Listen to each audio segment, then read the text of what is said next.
What's going on, YouTubers? It's Ride the Wings 86 coming at you from Rising, Arkansas, my little slice of heaven.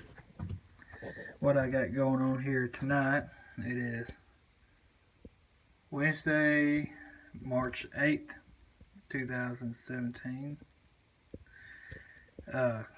What I got going on is I got a recoil for a Honda 3-wheeler, another recoil for a Honda 3-wheeler, and a recoil off of a Honda Big Red 3-wheeler. What these two come off of, I'm not real sure. I know one of these right here, come off of that 200S 3-wheeler right there. It's an 84 model, and it currently don't run, and hasn't run since I've owned it. Maybe one day I'll get around to messing with it and trying to make it run. But right now, I just don't feel like messing with it. Because I do have a restoration going on. Here's my 66. Oh yeah, here's another recoil starter. I'm soaking in oil. I stepped on this oil pan, or this pan here, and I heard it, and I was like, what the hell is that? Well, that's my catch pan catching all the oil that's running out of the recoil starter housing. That's off of a Big Red also. And I believe that right there actually come off the Big Red 200 that y'all have seen in my other videos. But anyways, I think, seeing how that one's in such bad shape, it's soaking in oil, I can't get the damn pulley out. I think I'm going to use this recoil starter housing. I'm going to clean it up. See, it's black. It's got the gold sticker. It says Honda made in Japan on it. I'm going to clean it up, repaint it. Then I'm going to buy a rebuild kit for it. And the rebuild kit will come with a new pulley. Okay, it'll come with a new cap. It'll come with new springs. Actually, it just needs one spring. It'll come with new dogs. It only needs 3. So 1, 2, 3. You only need 3 of those. These rusty ones, y'all guess where that one come from. It's gonna have 2 copper washers. One on top of the pulley, and then you put the spring in, and then you put another one, and then you take this little it's a snap ring here. Somebody had a snap ring in one of them, and I don't know why, but anyway, you take this E-clip here, there it is. You take this E-clip, and it goes on top like that, on top of the other brass washer. That's what holds it all together.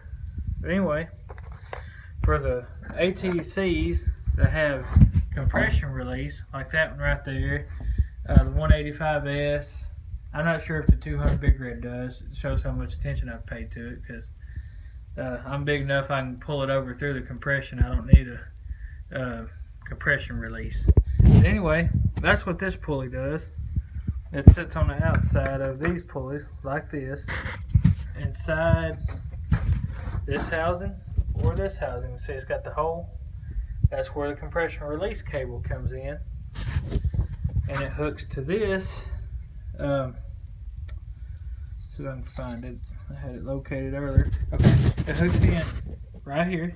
Okay, compression release cable, and when you pull that, pull the pull rope, it turns like that with the pulley. There's supposed to be a plate that fits over top of this, and I don't have that plate, or if I do, I'm not real sure where it's at. But anyway, it turns and it locks it in. It holds the compression release. When you pull it, okay, when you pull it, it pulls the compression release cable, and it makes it easier to pull the motor over. And when it fires and releases the rope, and the rope comes back in the starter housing, this slides back like that, thus releasing the cable, and which releases the compression release cable. Anyway, I only got one good Honda pull start handle. Like I said, I'm going to be ordering a rebuild kit here soon, and I believe you can go to Honda Steel and either buy all of the parts that you need to rebuild one, or you can get on, I believe it's dratv.com, and on the right side of the website, I ain't been on it forever, but used to be on the right side of the website, you could select the model ATC you have, whether it's a 200S, a 200 Big Red, 185, a 110, 250R, whatever it may be. You can select your model and go through the parts. And some parts have kits for rebuilds and stuff like that. And they make a recoil rebuild kit. It comes with the rope, starter handle, the cap. I believe the cap. That's what I was told. The springs, the dogs, these other little springs that go on these dogs here that make them expand out like that when you pull on it. They expand out like that. And what they do when they go like that, what they're doing is they grab this cage here and it spins the motor over. Okay, this third roller with upright position. Okay, what you would do, you'd spin it, it would catch it and turn it like that. Okay, and believe it or not, I believe this bike will run. I put a wiring harness on it. I put a CDI on it. I put a stator in it because it wasn't firing at first, and I got it to firing. And anyway, couldn't get it to start, so I just gave up on it. And while I was stepping away from it, I lost my balance and fell on my perfectly good plastics and busted them all to hell. I was really mad at myself and disappointed over it. So I just said to hell with it, and I put it here in the shed, and it'll just sit here until I feel like working on it again, and I get the money saved up or find some plastics that are just as good as these. I mean, they were perfect before that, minus the decals. Minus the decals, these plastics were perfect. Getting mad at myself here talking about it. But anyway, I would like to get this thing fixed and up going. Like I said, it's an 84 model. The tank to it looks like that. That's not it. That is a 200S tank, but that tank don't go to this bike. That one right there is full of rust. The tank that goes to this bike, if you watch my other videos, it's actually on my 200 Big Red Honda. There's a wheel off of a 200S that is my parts bike. But anyways, it'd be cool to find 3 of those original tires that are in good shape that hold air that I could put back on this one when I got it running, because it's so close to being in perfect shape. I wouldn't say mint, wouldn't say showroom condition, but it was close. Okay. I need to do something about that, but I will be. But here's a seat foam that'll fit a 79 to 81, I believe, ATC 110. 82 and up had a they were squared off up here on the sides where it wrapped around the tank. There's a 6.6 Chevrolet tailgate. I finally got it inside. Yes, it's covered up by a lot of stuff. There's my 6.6 Chevy hood hanging on the wall. Here's a little better shot of the bed sides. Most of the body work has already been done on them. They're primed and basically just waiting on paint and to be assembled. My 6.6 Chevy was a deluxe trim truck, as you can see. They call it, a lot of people call it chrome strips, but they're actually stainless steel, from what I've been told. And well, what they feel like to me anyways, because the magnet won't stick to them. But anyway, I'm going to put new strips on this truck. I see a lot of people do away with this because they either don't like it or don't want to spend the money for the new strips.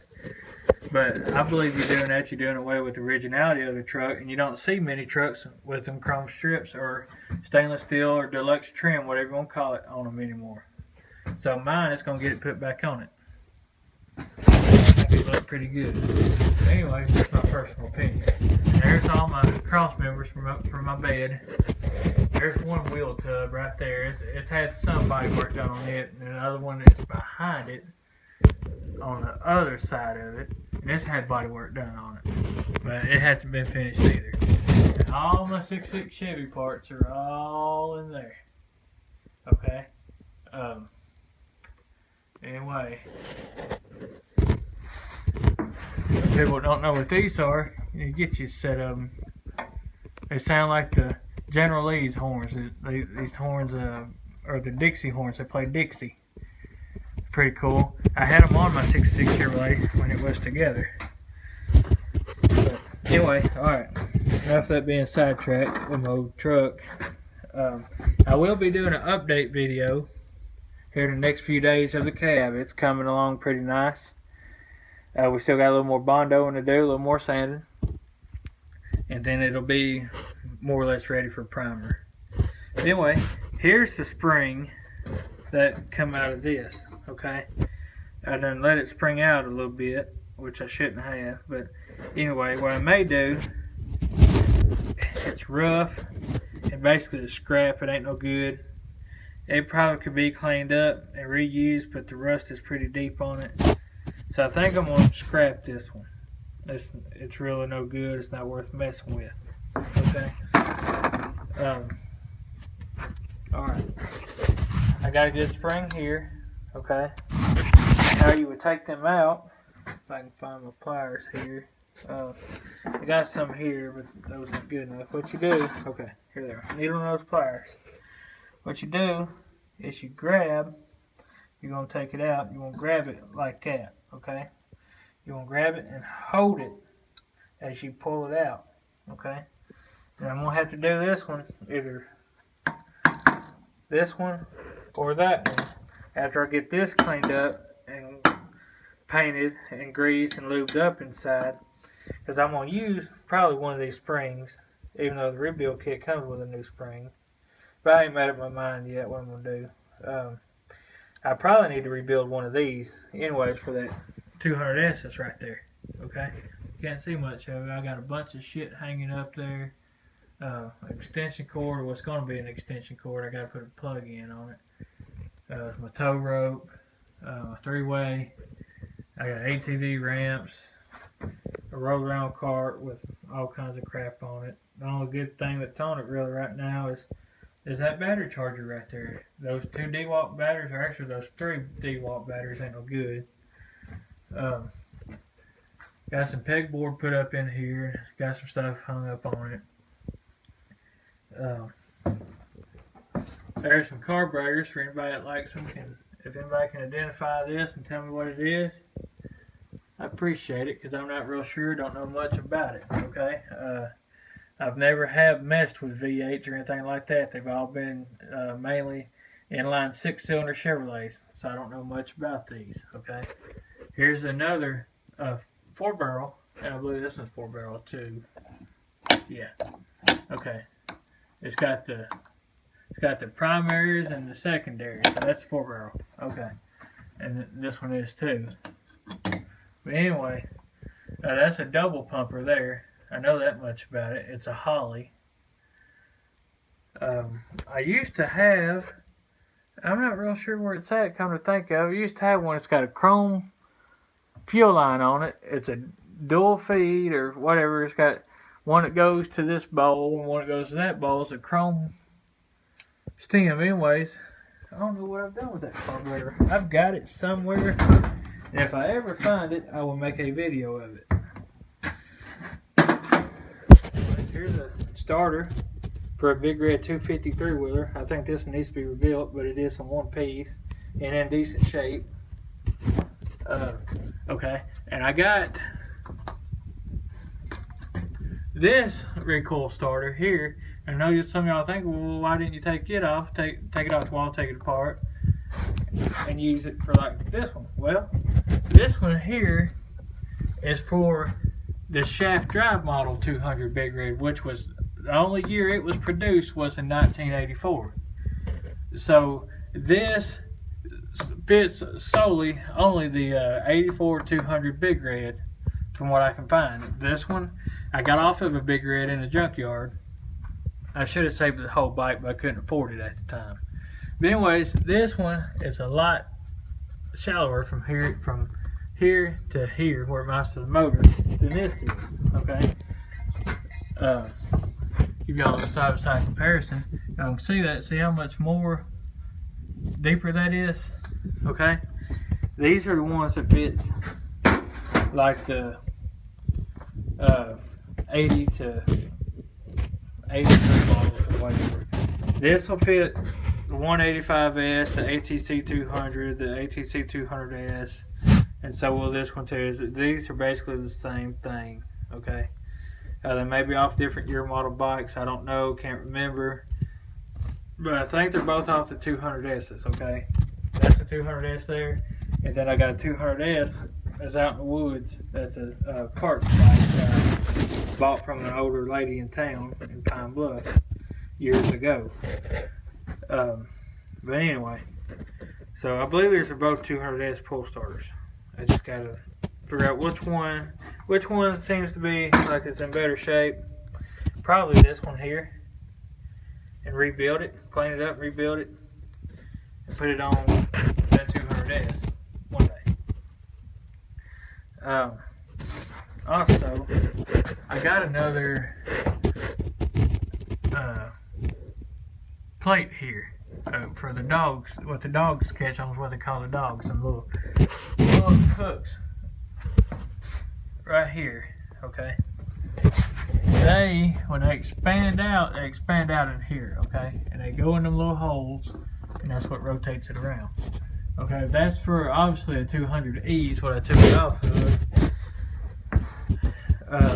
The only 200E motor that I have taken apart, and I still have, is, believe it or not, it's right there. It's a 200 Big Red bottom end. It came off of it was an 83 model. Okay, that's all I can tell you about that one. But if anybody needs a good Big Red 200E bottom end, let me know. I'll let that one go for $50 plus shipping. There's a swing arm here off of a 250 Big Red going to Mr. Wentworth in Bushnell, Florida. I got to get it boxed up, and I got to go through my pile of parts here, either in here or one of these totes here, or maybe in here. I got a drive shaft that come out of that, okay, and I've got to find it to put in the box to ship with that to Florida to that man. But anyway, really that's all I got for tonight. And then there's a 200E Big Red headlight. There's a 110 grab bar. That is a 110 chain guard and sprocket cover. I forget what this come out of. Anyways, I got a coil for a Briggs & Stratton engine, a coil for a 110 early 80s model. It may fit some 90s, maybe some 70s too, I'm not sure. I'm not well versed in them smaller bikes. Here's some 200S fender supports. Here's a voltage regulator. Here's a CDI cover that'll fit a 110 or 125M. I got all kinds of shit. Stuff, excuse me. That I gotta do something with. Oh yeah, I even got parts in here. Now here's one more thing while I'm thinking about it. Got my eyes on it. These right here, these compression testers, they're really not all that great. Especially not the Pittsburgh brand, Harbor Freight brand. Okay, I took that kit right there and tested it on a 200SX Honda 4Trax, which runs a real good running ATV. I've seen it in my other videos. This gauge would only show it to have 30 to 60 psi, depending on where I held the throttle when I spin it over by the pull starter. Okay, but it's a running engine, so I know it's got way more than that, because engine minimal will only run with 90 psi compression. Okay, so I figured it out. This kit has got two adapters. They're kind of cheesy, but anyways, this one here, this one, and this one right here. Okay, if you use those directly connected to the port here, and just hold them to the spark plug hole while somebody bends it over by hand or whatever, it'll shoot them up there to about 150 psi, which is what that motor has, and the Fortrax 200 SX has. But that one's getting fire, but I can't make it pop. And it's got, like I said, 150 pounds compression. So maybe it's timing. I don't know. I'll check it one day. Right now, I don't feel like messing with it. Okay. Anyway, I think that's going to be it for the night, folks. I've also got an 85 Honda Big Red 250 bottom end that I'll let go for $50 plus shipping if anybody needs it. Or I'm open to offers. Somebody make me an offer on it. Okay, I gotta get some of this stuff out of my building so I can make more room to do some work here, okay? It's a 10 by 16 lofted barn. It's got a loft here. Turn you around. It's got a loft up there. I got all kinds of crap stored up there, okay? Anyway, that's it for the night. Thank you people for watching. One of my newest YouTubers I've subscribed to was Murray Mayhem Country Living. Y'all go check him out. He's got a pretty good channel. He works on lawnmowers. He's got a few mowers of his own that he off-roads and whatever. Mr. Cut 159, Iceman, Full Throttle 440. I know you got a new name now. I can't recall what it is. Carolina Man, Missouri Old Timer. I know there's a few others I'm forgetting. That's just the ones that I've gotten in my email box that has subscribed to me.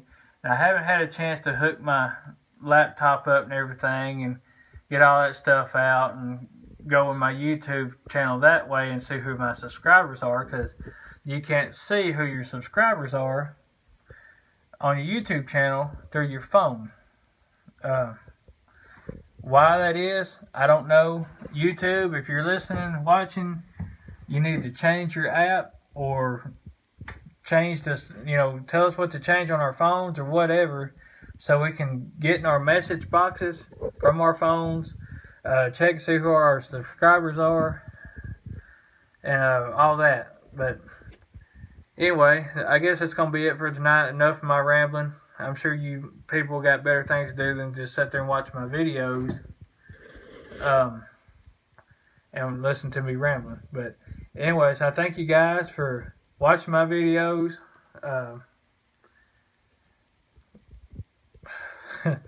Like, comment, subscribe, and share. And again, and as always, thank you for watching. God bless.